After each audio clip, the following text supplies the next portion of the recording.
Bueno, es el espacio de la entrevista. Ya está con nosotros Max Santa Cruz para poder hablar de esos temas que también tienen una repercusión política, como está el escenario. Hoy vamos a hablar sobre ampliación del presupuesto. Interesante el tema. Buenas noches, bienvenido, Max. Muy buenas noches, Sandy. Buenas noches, Fernando, audiencia de A la Medida. Un verdadero gusto estar con ustedes nuevamente en este día miércoles y sin duda un tema que ha abarcado los titulares de esta semana, pero especialmente del día de ayer. Así es. Max, a ver, una ampliación presupuestaria de más de 14 millardos que el Congreso de la República al fin le autoriza al Ejecutivo. Y la pregunta es, ¿cómo se logró esto por parte del Ejecutivo? Bueno, hay varias voces que mencionan diferentes procedimientos para haber llegado a este acuerdo de 111 votos. Algunos diputados de oposición han expresado que a la usanza de anteriores legislaturas se habría, entre comillas, aceitado algunas de las decisiones de los votos de los diputados para poder llegar a un acuerdo y un respaldo a una iniciativa de ampliación de presupuesto que anteriormente había sido conocida por la Comisión de Finanzas y que no había tenido un dictamen favorable. Más bien yo creo que en esta oportunidad se apeló, y no sé quién fue, no sé si fue alguien de la bancada oficial, por así decirlo, o algún operador que hubiera podido funcionar como un aliado de la bancada oficial, quien eventualmente llegó a convencer sobre todo a los diputados distritales, que son el voto mayoritario dentro de la conformación del hemiciclo.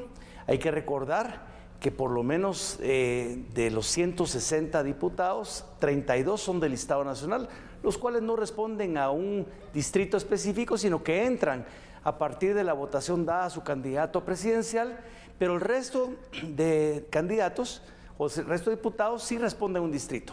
Y eso quiere decir que durante por lo menos al cabo de los 8 meses que llevamos transcurridos de la actual administración, evidentemente poco se ha podido hacer en términos de ejecución y de acciones del Ejecutivo, especialmente en áreas en donde para los diputados distritales es fundamental por el respaldo que tienen desde los consejos de desarrollo, pero también desde las municipalidades. Claro. Y ahí es donde posiblemente picaron el interés de estos diputados para poder haber conseguido el apoyo de los 111 votos que al final de cuentas, si no se aceitó a la mano como se hacía en legislaturas pasadas, posiblemente hubo un interés en la parte de la acción y desarrollo de las obras por distrito.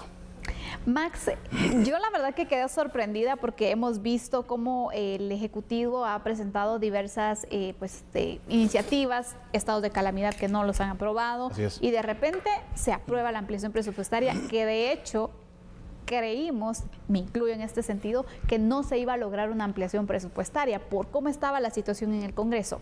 Ahora bien, sorprende que sí se tuviera el apoyo entonces para aprobarlo de urgencia nacional.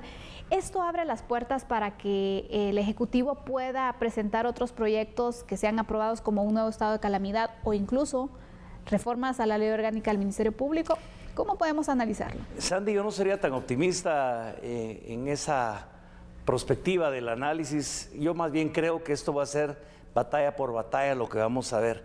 No podemos hablar de una reunificación, de una alianza que para mí siempre ha sido pegada con saliva desde el inicio de la actual legislatura, que permitió tomar posesión a Bernardo Arévalo, elegir una junta directiva, y pocos han sido los temas donde han coincidido el Ejecutivo a nivel de gobierno, Movimiento Semilla con su bancada oficial y los diputados de oposición que podrían haber jugado de aliados. No veo que pase por ahí. Es más, no creo que lograran juntar los votos necesarios para la modificación de la ley orgánica del Ministerio Público por muchas razones. Primero, porque los incentivos en este sentido estaban en las obras.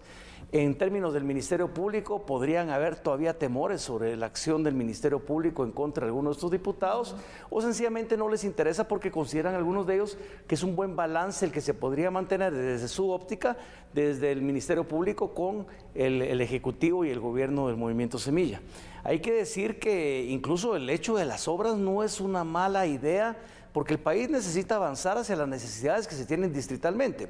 El tema va a ser, y lo importante, la calidad del gasto y la capacidad de ejecución. Es ahí donde el gobierno tendrá que demostrar, después de haber solicitado durante tanto tiempo y de tantas formas la ampliación presupuestaria, cuál es su capacidad de ejecución, porque la ampliación presupuestaria o juega para la redención o juega para la condena. Exactamente. Depende de las capacidades del Ejecutivo.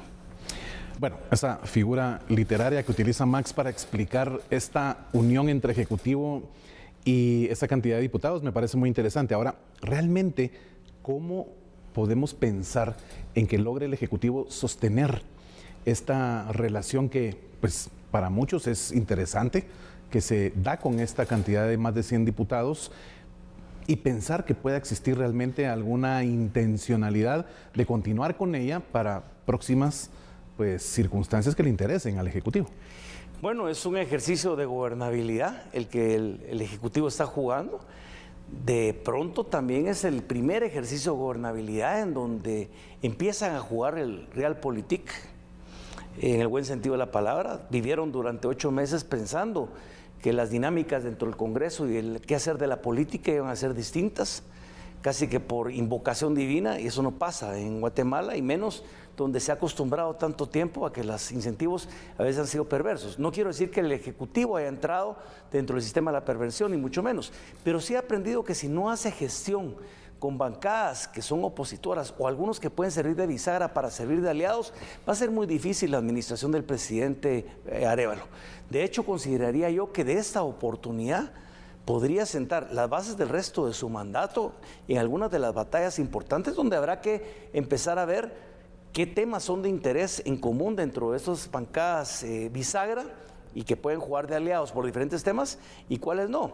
Y si no, de repente puede ser la última oportunidad que tenga también la administración de lograrlo. Y si no, quedarse relegado a 3 años y meses de mandato, en donde claro, poco podría hacer si no existe el apoyo de estos diputados, que tampoco los une elementos de oposición, no los unen elementos estratégicos de país, ni mucho menos, sino que son intereses propios de su representación distrital y de su relación con los actores locales a los cuales ellos están apostando.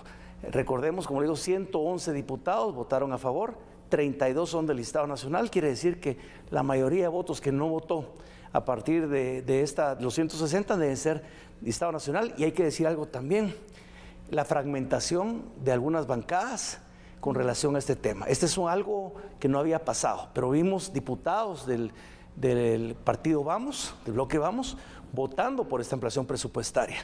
Van a tener que reconfigurar las fuerzas a lo interno de estas bancadas y ver cómo se dio esto, qué pasó con estos diputados, ver qué sucede, ver si incluso avanzan algunos de los recursos que han anunciado que iban a presentar algunos de los diputados por considerar que se violó la ley orgánica del organismo legislativo al interrumpir una interpelación. Algunos apelan a unos elementos de carácter constitucional, claro. Así que en los próximos días estaremos viendo si esto cae nuevamente en las manos de la Corte de Constitucionalidad y cuál es el rol que juega. Algunos opinan de que esto no debería cambiar, ya que existen antecedentes del 2013 que confirmarían el proceso de la aprobación de esta ampliación presupuestaria. Sí, es parte realmente de la jurisprudencia en Guatemala, y cuando existe ya jurisprudencia, automáticamente el poder tomarla como una referencia, en este caso por los diputados que atinadamente la utilizaron como herramienta jurídica, pues obviamente estábamos hablando de un procedimiento legal perfectamente establecido. Y eso lo quisiera agregar. No nos sorprendamos porque algunos empiezan a cuestionar la acción de la Corte de Constitucionalidad. La Corte de Constitucionalidad, por lo menos en los últimos 10 o 15 años, ha jugado no solo en la parte de la defensa del argumento y por supuesto, en sí de su propósito de defensa de la Constitución como tal, del orden constitucional, pero también ha jugado un rol de alguna forma dentro del entender jurídico, también un rol político, y eso ha sido para los dos lados del péndulo. Hoy podría estar jugando una nueva acción en esta Corte, una acción política dentro de un marco de un Estado de Derecho, pero como ha sucedido en el pasado. Habrá que ver cuál es la lectura. Y sí les digo algo, esta alianza hoy en día en la ampliación presupuestaria no la vamos a ver, creo yo, con la ley orgánica del Ministerio Público, y repito nuevamente que lo hemos dicho en este espacio, no necesariamente tampoco, o mucho más difícil, con la elección de cortes para la Corte Suprema de Justicia y magistrados para la Sala de Apelaciones. Me llama la atención sobre todo la dinámica de esta votación, lo que mencionabas, Max, en cuanto a que algunos diputados, sabemos que una de las características de las bancadas es que sus diputados se alinean a la decisión, y es una decisión de bancada la que se tiene, se apoya o no se apoya, pero aquí se está rompiendo un poco con esta ampliación. ¿Qué podría pasar? Porque otra de las batallas que tendría que ir pues liderando también el Ejecutivo es el presupuesto para el siguiente año, que es otro de los grandes temas. Yo pensaría que lo que más conviene a la actual administración del presidente Arévalo es conservar el presupuesto dentro de lo que actualmente tienen, que sería los 100 o 111 más 14, 121 más 14, 135 mil millones de quetzales, ya un poco definido cuáles son las áreas de inversión, porque entrar en el desgaste de una nueva negociación de un presupuesto con las dificultades que se dio o eventualmente con algunos elementos bajo control de la administración del presidente Arévalo, hoy día lo maneja, pero no sabemos si en aras de un nuevo presupuesto que podría decir yo de sobrado, no, vamos a negociar un nuevo presupuesto un poco más amplio porque vamos a cambiar los destinos de algunos de las partidas presupuestarias hacia algún ministerio, etcétera, podría ser un elemento incluso de riesgo y en contra, porque ese apoyo no necesariamente, como hoy sí lo tuvo, lo podría tener en un futuro próximo. E incluso agregaría de una vez de paso la propia elección de la Junta Directiva del Congreso, que también habría que ver cómo viene en este paquete con otro tipo de intereses y de incentivos. Bueno, Max, realmente, como bien conoces, el tiempo en televisión se nos va rapidísimo. Muchas gracias por esa ampliación que nos das de esa perspectiva de lo que está sucediendo en el Ejecutivo y en el Legislativo. Como siempre, es un gusto tenerte acá en los miércoles de entrevista. A ustedes muchas gracias nuevamente, Sandy y Fernando, y a ustedes, vecinos del municipio de la Ciudad de Guatemala, un feliz día de feriado mañana 15 de agosto.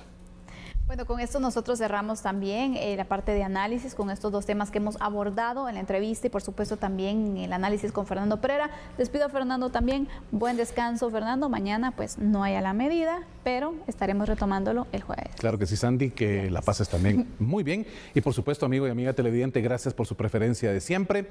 Recuerde a la medida entonces, hasta el viernes. Aquí nos vemos. Vamos a ir a una pausa, volvemos con más información. Por favor, no le cambie.